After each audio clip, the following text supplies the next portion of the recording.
তয়্যিবা কালিমা তয়্যিবা লা ইলাহা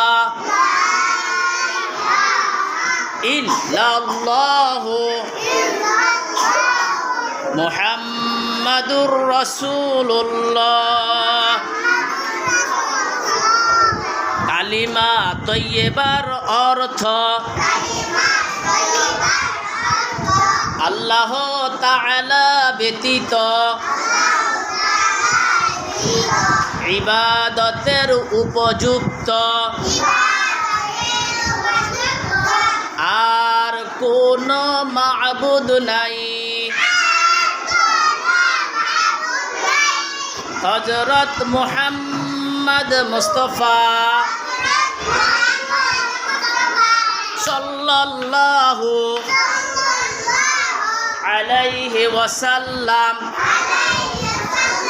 আল্লাহ তাআলার বান্দা ও